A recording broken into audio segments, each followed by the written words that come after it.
આ જો કોલેજ મોકલવાથી આવું થાય છે. થુ થુ.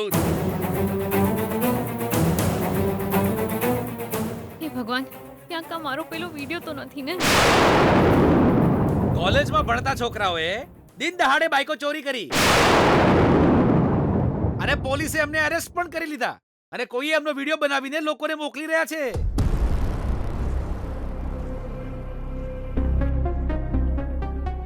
સારું છે મારો વિડિયો નથી.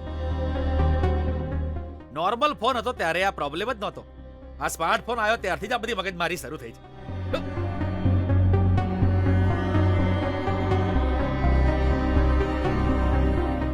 શું કર્યું હવે? કેમ ઊભી છું ત્યાં? હું હમણાં આવી પપ્પા.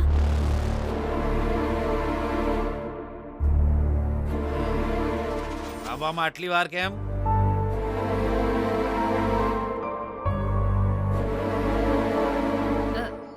એ થોડું મોડું થઈ ગયું પપ્પા. તું જ્યારે કોલેજ જઈને ઘરે આવે છે ને ત્યારે હવે કઈ મુસીબત લાવી છે એવું વિચારીને મને ગભરામણ જ થાય છે.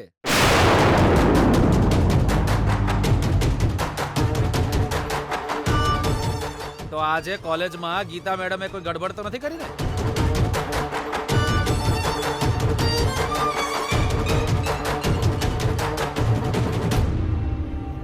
તમે આવું કેમ પૂછી રહ્યા છો? એટલે પૂછું છું કેમ કે મને કયા વગર આન્સર શીટ ચોરી કરી હતી. મને કયા વગર સ્પોર્ટ્સમાં પણ ભાગ લીધો હતો.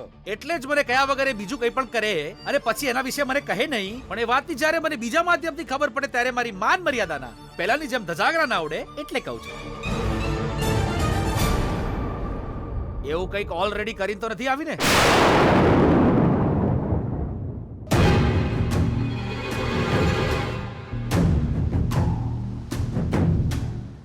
થયું? નોર્મલી તો મારા સવાલ પૂરા થયા પહેલા જવાબ આપી દેતી હોય છે,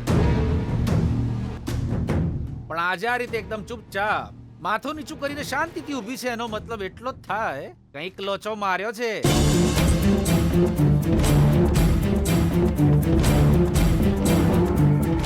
એ તો તમારાથી ડરે છે. આ અરે આ તો ગમે તે કરી નાખે એમ છે. મારી ઇજ્જતને ફરી ક્યાંક નીલામ ના કરી નાખે એવા ડરથી હું ફફડતો જાઉં છું.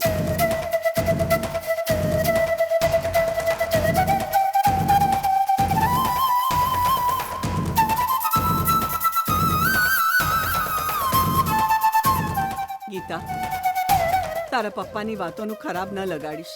આવ બેટા, આવ.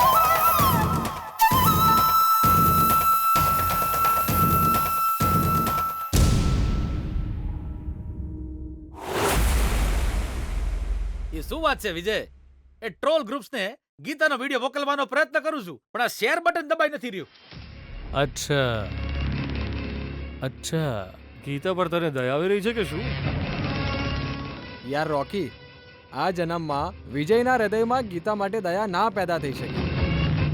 એ ભાઈ બસ તું એક જ વાર ગીતાના વિડિયોનું શેર બટન દબાવી દે, પછી તું જો કાલ સુધીમાં આખા રાજ્યમાં એનો વિડિયો વાયરલ થઈ જશે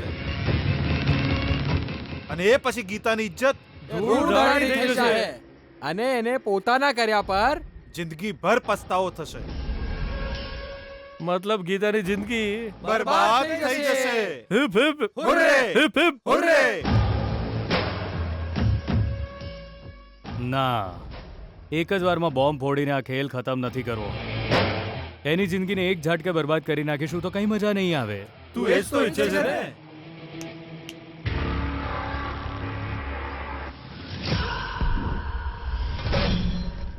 સ્ટોરીમાં થોડો ચેન્જ છે. જ્યાં સુધી ગીતાનો શ્વાસ ચાલે ત્યાં સુધી સેકન્ડે સેકન્ડે એ મરશે. આપણે આ વિડીયો બધાને શેર નહીં કરીએ. એને ઓળખતા દરેક લોકોને એક એક કરીને આ વિડીયો શેર કરતા રહીશું આપણે, અને એવી રીતે ટોર્ચર કરીશું કે એની આત્મા ધ્રુજે. કાશ હું વિજય સાથે કોઈ પંગો ન લેતી હોત તો સારું, એવો અફસોસ થશે. આ વિડીયોથી એની જિંદગી બરબાદ કરવા માટે બધાને શેર કરીને વાયરલ કરવો જરૂરી નથી. ગીતાના પરિચિત લોકોના મોબાઈલમાં યોગ્ય ટાઈમે વિડીયો મોકલીશું.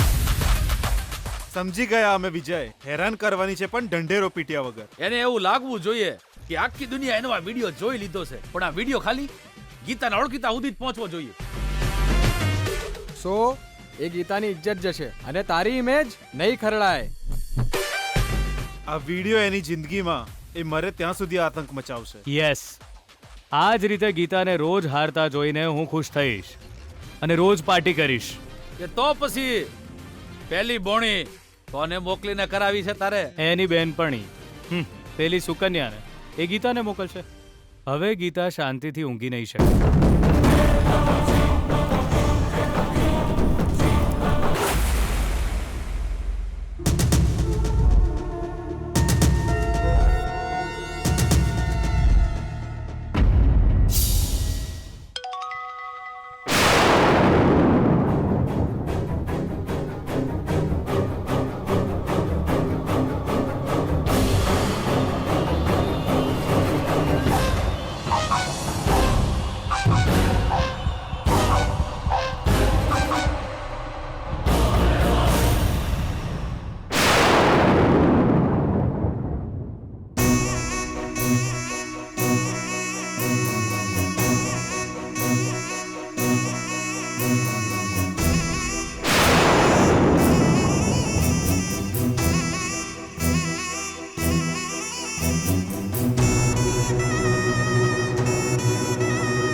હલો, તે વિડિયો જોયો?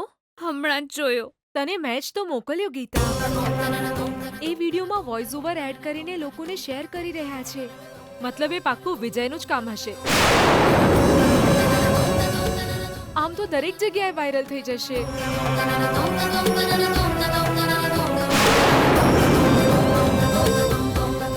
આપણે આને રોકી ના શકીએ. બિલકુલ ના રોકી શકીએ બકા. વિજય તારું માન સન્માન ધૂળમાં મેળવીને જ રહેશે. તું કંઈ પણ કહે, લોકો તારી વાત નહીં માને. એ વિજય તારી જિંદગી બરબાદ કરી નાખી. હવે તું શું કરીશ? કઈ સમજમાં નથી આવી રહ્યું.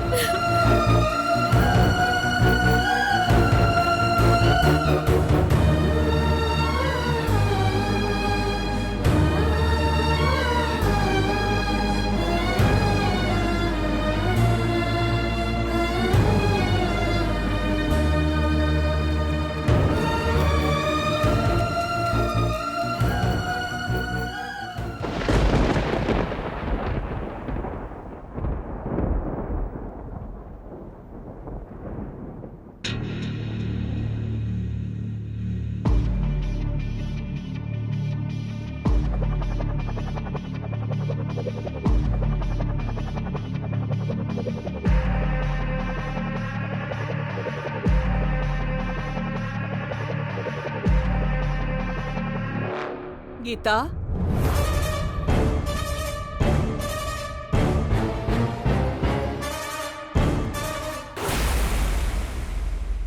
આ તો બધાએ પેલા જમણો પગ ઘરમાં મેલીને પ્રવેશ કર્યો છે ને, એટલે આજે તમારા જીવનનો હારામ હારો દાડો છે. તમારી કિસ્મતનો દરવાજો ખુલવાનો છે.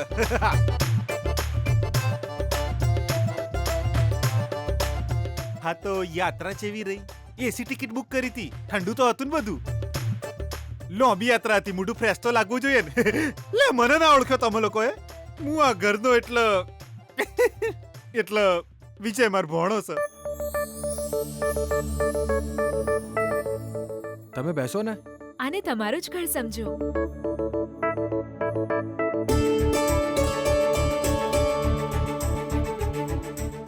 અરે સિતારાજી, હું યોગ્ય સમયે આવ્યો હોઉં એવું લાગે છે મને. અરે ભગવાન એકવાર લેટ પડી હક પણ તમારો ટાઈમિંગ જોરદાર છે. તમે આયા એટલે બધું સારું થશે. કમળા આ લોકોને જ્યુસ લઈ આઈ આ લે, આ લે.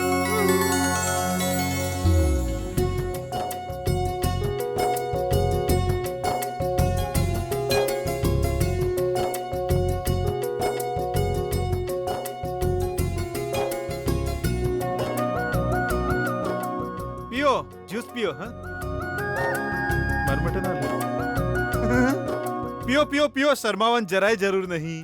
આ મંત્રીજીનું ઘર છે એવું ચિંતામાં ના રહેતા, આરામથી પીઓ તમે તમારે. અને હવે તો તમારી દીકરી અમારા ઘરની વહુ બનવા જઈ રહી છે. આ તમારું સૌભાગ્ય છે.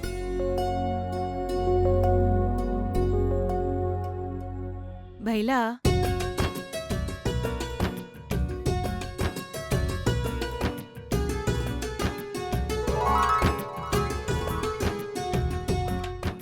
બેસો બેસો.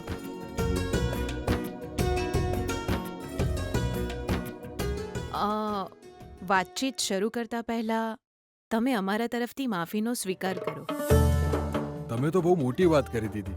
અમે ક્યાં અને તમે ક્યાં? તમે અમારી માફી ના માંગશો. એમાં ખોટું શું છે સર? પ્લીઝ તમે બધા બેસી જાઓ.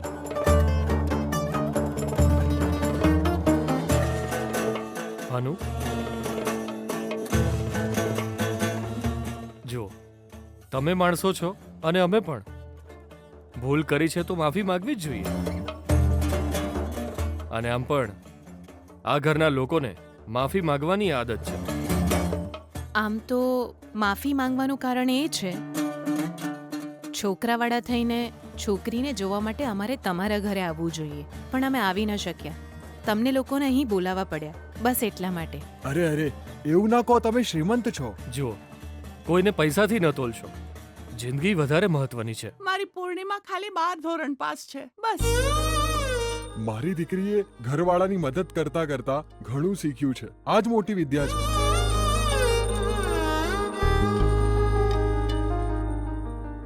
અમે તો ગરીબ લોકો, ગામમાં રહેવા વાળા. તમે શહેરના મોટા લોકો. રીતિની વાત તો અલગ હશે ને. તમે જરાય ટેન્શન ના લેશો. અમાર જીજુની નજરમાં બધા ઘરના સભ્યો જેવા જ છે. અને આમ પણ સંબંધ સાચવવા માટે પૈસા નહીં, ગુણ મહત્વના છે, જે તમારો આમ છે. બસ હે ને બેના? હા, અમે પૂર્ણિમાનો ફોટો જોયો હતો અને એ અમને ત્યારે જ ગમી ગઈ હતી. અને એ ફોટા કરતાં વધારે સુંદર છે. અમને આ સંબંધ મંજૂર છે. પણ કોઈ ઉતાવળ નથી. તમે પહેલા અમારા દીકરાને મળો, પસંદ કરો, એ પછી આગળ વાત કરીશું. આહા, ચમ નહીં. અમાર જીજુ બધાને હરખી તક આલે છે. આપણે એક કામ કરીએ, વિજયને બોલાવી લઈએ. વિજય, ઓય આઈ જા ભોણા.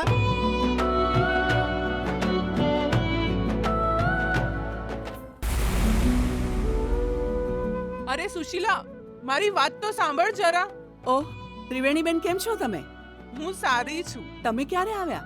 હું તો ક્યારની આવી, પણ તું પૂજા કરી રહી હતી એટલે મેં તને ના બોલાવી. સુશીલા, જે થયું છે એના લીધે જ તું ભગવાનની પ્રાર્થના કરવા આવી છે ને? એવી કોઈ વાત નથી. કેમ, શું થયું? અમારા ઘરની મેટર તો સોલ્વ થઈ ગઈ છે. સોલ્વ ક્યાં થઈ છે? એ તો હજુ શરૂ થઈ છે. શરૂ થયું છે એ તો ખોટું છે. ખરેખર તો બધું ખતમ થઈ ગયું. હે ભગવાન, હું કઈ સમજી નહીં. તમે શું કહો છો? અરે, તમે તમારી દીકરીને ભણવા મોકલી છે કે પછી આવા કામ કરવા માટે?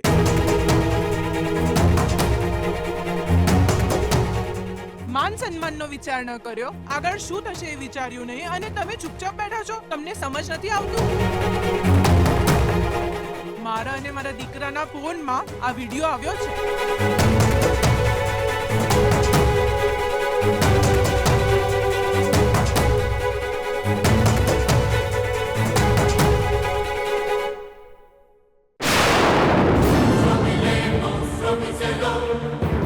Stromile,